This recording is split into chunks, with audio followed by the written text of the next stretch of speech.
Сәлем достар, қалдарыңыз қалай? Біз тайша бөлдік. Суға ректеп жатырық. Ау?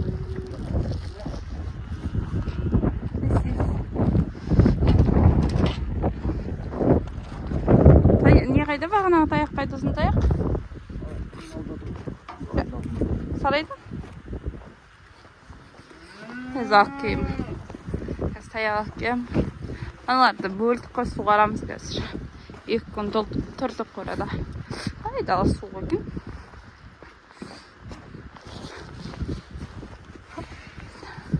Аяғымды алып алайын. Олар қашып шешелерін іздеп тұр үшін. Далада ол болып просто. Аяғы батыр ғой. Бірдеме жаба соғылмай ма? Шығалар оған дейін. Жаба салып оқымайық деп.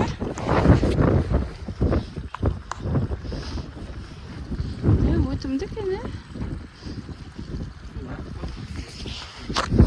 Ау.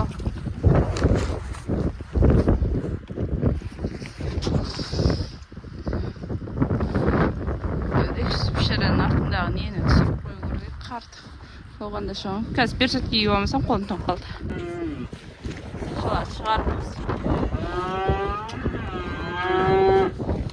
Соғар батыр. Шешелері де азынап қайта-қайта кеп батыр өрістен. Естіп тұр ғой, жел оқып кетті. Ана су ішпей кетті ғой. Шөлдемеген ба? Кетші бар.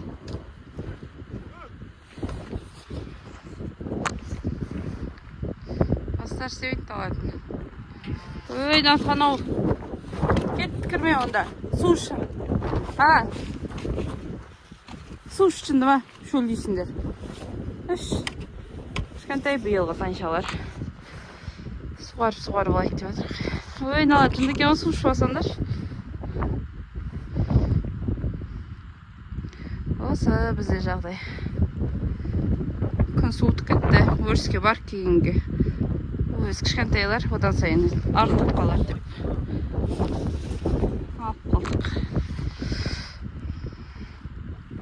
Осы 2-3 күн естіп суғарамыз, содан кейін құдыққа үйрететін боламыз. Алдыстар қолымтан қалды, сосын сүремін. Сосын деген ұш қамаймыз ғой. Біз суғарып болдық. Қамсадық. Кәдімгідей жел. Суық екен. Қара суық өшімеді сондай ғой. Дала. Қойайын да, үйге барайын. Ал достар, сіздермен бұған Асылбек айқымыз. Сау болыңыздар. Лайк, комментарий үшін рахмет. Тайша деп бөліп алдық. Деп бір видео салай деген мұны суғарып алып болады.